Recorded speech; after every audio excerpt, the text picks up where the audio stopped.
Praise the Lord. യേശുവിൽ പ്രിയപ്പെട്ട സഹോദരങ്ങളെ, വചനശക്തി ശുശ്രൂഷയിലേക്ക് യേശുവിൻ്റെ നാമത്തിൽ നിങ്ങളെ സ്വാഗതം ചെയ്യുന്നു. നാം ഇന്ന് ചിന്തിക്കുന്ന വചനം വിശുദ്ധ യോഹന്നാന്റെ സുവിശേഷം 16-ാം അധ്യായം അതിലെ 24-ാം വാക്യമാണ്. അവിടെ നാം ഇപ്രകാരം വായിക്കുന്നു: നിങ്ങൾ ഇതുവരെ എൻ്റെ നാമത്തിൽ ഒന്നും ചോദിച്ചിട്ടില്ല, ചോദിക്കുവിൻ നിങ്ങൾക്ക് ലഭിക്കും, അതുമൂലം നിങ്ങളുടെ സന്തോഷം പൂർണ്ണമാവുകയും ചെയ്യും. ഈശോ തൻ്റെ അന്ത്യത്താഴ വേളയിൽ തൻ്റെ പീഡാസഹനത്തിനും കുരിശുമരണത്തിനും മുന്നേ ശിഷ്യന്മാരെ ഒരുക്കുന്ന സമയത്ത് അവരോട് പറയുന്ന വാക്കുകളാണ്: നിങ്ങൾ ഇതുവരെ എൻ്റെ നാമത്തിൽ ഒന്നും ചോദിച്ചിട്ടില്ല, എന്നാൽ ഇനി മുതൽ നിങ്ങൾ ചോദിക്കുവിൻ നിങ്ങൾക്ക് ലഭിക്കും. ഇത് ഈശോയുടെ തന്നെ വാക്കുകളാണ്. ഈശോ നമുക്ക് തരുന്ന ഉറപ്പാണ്. പിതാവിൻ്റെ സന്നിധിയിൽ നമുക്ക് പ്രാർത്ഥിക്കാൻ, ഈശോയുടെ നാമത്തിൽ പ്രാർത്ഥിക്കാൻ. ഈശോയുടെ നാമത്തിൽ ഉയർത്തുന്ന പ്രാർത്ഥനകൾ സ്വർഗത്തിന് സ്വീകാര്യമാണ്. പിതാവ് അത് കേൾക്കുകയും നമ്മുടെ പ്രാർത്ഥനകൾക്ക് ഉത്തരം ലഭിക്കുകയും ചെയ്യുമെന്ന് ഈശോ തന്നെ നമ്മളോട് സംസാരിക്കുന്നു.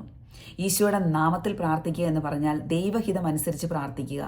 ദൈവഹിതം അനുസരിച്ച് നാം പ്രാർത്ഥിക്കുമ്പോൾ അത് സ്വർഗത്തിന് സ്വീകാര്യമാണ്.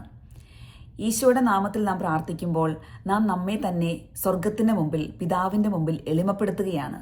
കാരണം നമ്മുടെ പ്രാർത്ഥനകൾ നമ്മുടെ ബുദ്ധികളിലോ നമ്മുടെ കഴിവിലോ നമ്മുടെ എന്തെങ്കിലും മേന്മകളിലോ ആശ്രയിച്ചല്ല നമുക്ക് പ്രാർത്ഥിക്കാൻ സാധിക്കുന്നത്. പകരം ഈശോയുടെ ശക്തിയിലും ഈശോയുടെ യോഗ്യതകളിലും ഈശോയുടെ കുരിശുമരണത്തിൻ്റെയും പീഡാനുഭവത്തിൻ്റെയും ഉത്ഥാനത്തിൻ്റെയും യോഗ്യതകളിൽ, രക്ഷാകര രഹസ്യങ്ങളുടെ യോഗ്യതകളിൽ നാം പ്രാർത്ഥിക്കുകയാണ്. ഇത് സ്വർഗത്തിൻ്റെ മുമ്പിൽ നമ്മെ തന്നെ എളിമപ്പെടുത്തുകയാണ്. പിതാവിൻ്റെ മുമ്പിൽ യേശുവിൻ്റെ ശക്തി, യേശുവിൻ്റെ ഈ പുണ്യയോഗ്യതകൾ ഏറ്റുപറഞ്ഞുകൊണ്ട് നാം പ്രാർത്ഥിക്കുകയാണ്.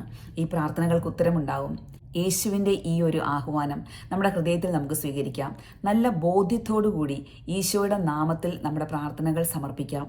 ഈശോ പറയുകയാണ്: നിങ്ങൾ ഇതുവരെ എൻ്റെ നാമത്തിലൊന്നും ചോദിച്ചിട്ടില്ല. പൂർണ്ണ ബോധ്യത്തോടെ ഈശോയുടെ നാമത്തിലാണ് ചോദിക്കുന്നതെന്നുള്ള ഉൾക്കാഴ്ചയോടുകൂടി നമുക്കും ചോദിക്കാം. ഈശോ പറയുകയാണ്: നിങ്ങൾക്ക് ലഭിക്കും, നിങ്ങളുടെ സന്തോഷം പൂർണ്ണമാവുകയും ചെയ്യും. പ്രാർത്ഥനകൾക്ക് ഉത്തരം ലഭിക്കുന്നു എന്നത് മാത്രമല്ല, ഇങ്ങനെ പ്രാർത്ഥിക്കുന്ന ഒരു വ്യക്തിയിൽ, ഈശോയുടെ നാമത്തിൽ പ്രാർത്ഥിക്കുന്ന ഒരു വ്യക്തിയിൽ പിതാവിൻ്റെയും പുത്രൻ്റെയും പരിശുദ്ധാത്മാവിൻ്റെയും സഹവാസത്തിലൂടെ സ്വർഗീയ ആനന്ദം നിറയുന്നു, സന്തോഷം പൂർണ്ണമാകുന്നു. ഈശോയുടെ ഈ സന്തോഷത്തിലേക്ക്, സ്വർഗത്തിൻ്റെ ഈ സന്തോഷത്തിലേക്ക് നമുക്കും കടക്കാം.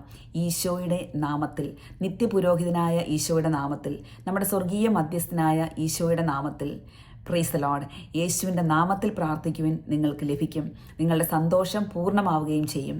ഈശോയുടെ നാമത്തിൽ നാമും നമ്മുടെ കുടുംബവും അനുഗ്രഹിക്കപ്പെടട്ടെ. നമ്മുടെ പ്രാർത്ഥനാ നിയോഗങ്ങൾ വിശദീകരിക്കപ്പെടട്ടെ.